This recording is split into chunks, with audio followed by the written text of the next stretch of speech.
Hola a todos, nosotros somos el equipo 2, compuesto por Cruz Alejandro Mejía, Jesús Giovanni Aburto y Paulina Martínez. El día de hoy les expondremos los elementos que constituyen un contrato de servicios profesionales, partiendo de tres ejes. El primero, la Constitución Política de los Estados Unidos Mexicanos. El segundo, el Código Civil Federal.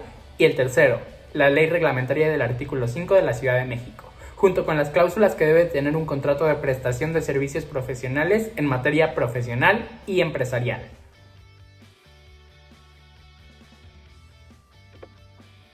Las principales obligaciones y derechos del ejercicio profesional en México están establecidos y recogidos en la Constitución Política de los Estados Unidos Mexicanos, en el artículo primero y en el artículo 121, fracción 5. En el artículo primero indica que los Estados Unidos Mexicanos, todas las personas gozarán de los derechos humanos reconocidos en esta Constitución y en los tratados internacionales de los que el Estado mexicano sea parte, así como las garantías para su protección, cuyo ejercicio no podrá restringirse ni suspenderse salvo en los casos y bajo las condiciones en que la Constitución lo establece.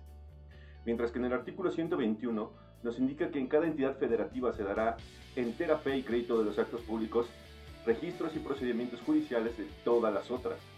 El Congreso de la Unión, por medio de leyes generales, prescribirá la manera de probar dichos actos, registros y procedimientos y el efecto de ellos, sujetándose a las siguientes bases que están incluidos en la fracción 5, que indica que los títulos profesionales expedidos por las autoridades de las entidades federativas con su sujeción a las leyes serán respetados en las otras. Ahora toca el turno del Código Civil Federal, en donde revisaremos de los artículos 2606 a 2615. Por una parte, el artículo 2606 establece que el que presta y el que recibe los servicios profesionales pueden fijar, de común acuerdo, retribución debida por ellos. Cuando se trata de profesionistas que estuvieron sindicalizados, se observarán en las disposiciones relativas establecidas en el respecto contrato colectivo de trabajo. Por otra parte, el artículo 2607 menciona que cuando no existe un convenio, el cual es definido por Cimental Franco como un acuerdo entre dos o más personas de crear, transferir, modificar o extinguir derechos y obligaciones, los honorarios deberán ser regulados de acuerdo con las costumbres del lugar, la importancia de los trabajos prestados, las facultades financieras de quien recibe el servicio y también la reputación profesional de quien presta su servicio. El 2608 es también un artículo muy interesante y de gran valor, puesto que menciona que aquellas personas que ejerzan una profesión sin el título correspondiente estarán recibiendo penas por ello y además no tendrán derecho de recibir retribución por su servicio. Por otra parte, el artículo 2609 establece que cuando una persona presta sus servicios profesionales en un establecimiento, se pueden incluir los gastos o expensas que se hagan dentro de él. De no haber convenio sobre el reembolso, los anticipos serán pagados tomando en cuenta el siguiente artículo, el 2610. Los siguientes artículos hacen referencia al pago de honorarios, incentivos y expensas que debe de dar el patrón o el dueño del establecimiento al profesionista que presta sus servicios. En este sentido, el artículo 2610 hace referencia al lugar donde se debe de pagar los honorarios, pues será el lugar de residencia del que haya prestado sus servicios profesionales, inmediatamente después de concluir él o los servicios por los que haya sido contratado. El artículo 2611 establece que si un grupo de personas encomienda un negocio, todos los integrantes son responsables del pago de honorarios o anticipos del profesionista. Por otra parte, el artículo 2612 establece que cuando un grupo de profesionistas de una misma rama de estudio, ya sea científica, ya sea mercadotecnia, ya sea empresarial, presten sus servicios a un negocio, podrán cobrar individualmente por cada servicio prestado y no de manera grupal.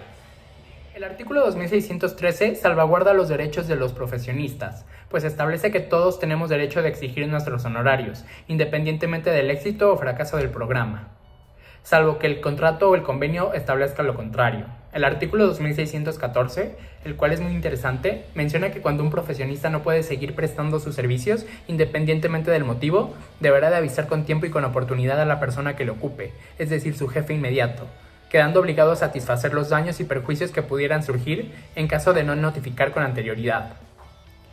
El artículo 2615, para finalizar esta sección, establece que el que preste servicios profesionales solo es responsable hacia las personas a quienes sirven, por negligencia, impericia o dolo, sin perjuicio de las penas que merezca en caso de delito.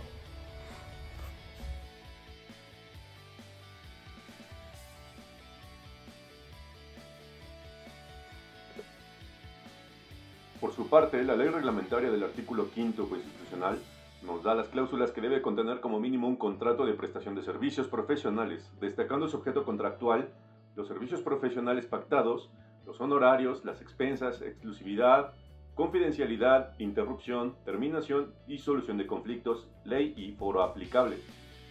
El artículo 29 nos dice que las personas que sin tener título profesional legalmente expedido actúen habitualmente como profesionistas incurrirán en sanciones que establece esta ley, exceptuando obviamente a los gestores a los que se refiere el artículo 26 de la ley. Mientras que en el artículo 32 nos dice que cuando no se hubiere celebrado contrato a pesar de lo dispuesto por el artículo anterior y hubiera conflicto para la fijación y pago de honorarios, se procederá a la forma prescrita por la ley aplicable al caso. En el artículo 33 nos dice que el profesionista está obligado a poner todos sus conocimientos científicos y recursos técnicos al servicio de su cliente, así como el desempeño del trabajo convenido. En caso de urgencia inaplazable, los servicios que se requieran al profesionista se representarán en cualquier hora y en el sitio que sean requeridos, siempre que este último no exceda de 25 kilómetros de distancia del domicilio del profesionista.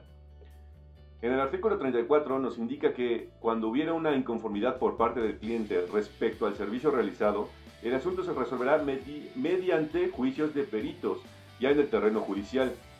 Ya en privado, si así lo convinieron las partes, los peritos deberán tomar en consideración para emitir su dictamen las circunstancias siguientes.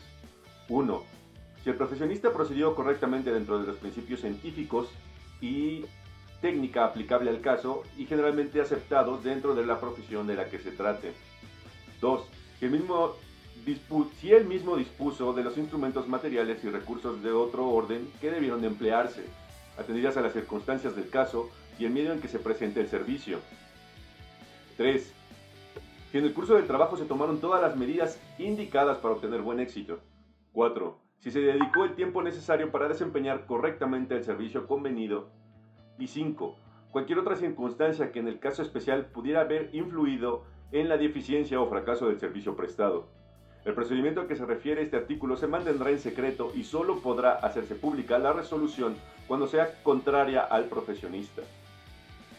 En el artículo 36 nos dice que todo profesionista estará obligado a guardar estrictamente el secreto de los asuntos que se les confíe por sus clientes, salvo los informes que obligatoriamente establezca la ley respectivamente.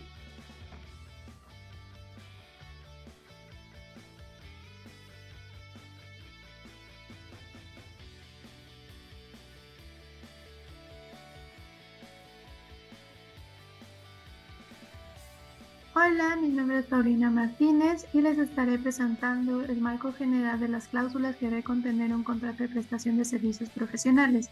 Es importante estar informados a la hora de unirnos al campo laboral y una de las partes fundamentales es la firma del contrato, pues se delimitan las obligaciones y deberes de ambas partes bajo cualquier situación o problemática. Dicho esto, les mencionaremos las cláusulas que debe contener bajo un ejemplo de mi campo laboral. Yo me oriento más al ámbito editorial y literario. Pues bueno, en un marco en general lo que debe contener son los datos de las partes que celebran el contrato. En este caso deberían ir mis datos y los de la editorial con la que esté trabajando, ya sea independiente o que sea parte de algún conglomerado.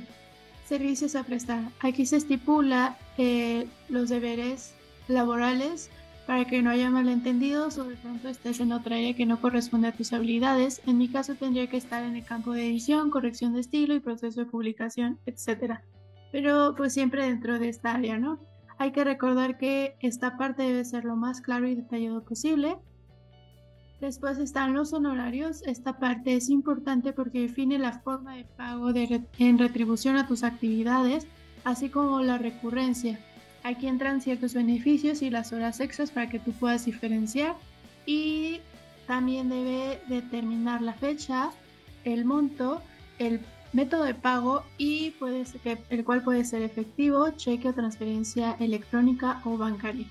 Después están las prestaciones, los beneficios que obtienes al formar parte de la empresa. Entre los más importantes y que conocemos bastante bien son las vacaciones, la prima vacacional, el aguinaldo, seguro social, utilidades, día de descanso, licencia de maternidad en caso de mujeres. Después se encuentra la vigencia. Esto es por cuánto tiempo prestarás tus servicios, servir la fecha de celebración del contrato y el final. Y puede que sea un contrato indefinido. Después está la jornada laboral, es decir, tener claro el horario para poder diferenciar con las horas extras, las cuales se deben pagar.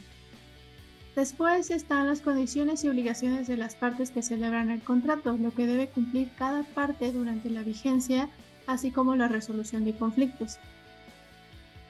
A continuación son las penalizaciones por incumplimiento, se definen las consecuencias en caso de y las circunstancias en que el contrato pueda perder validez o legalidad. Y por último estaría la firma, que significa aceptar lo anteriormente mencionado de forma legal, así como el consentimiento y compromiso. Y eso sería todo de mi parte.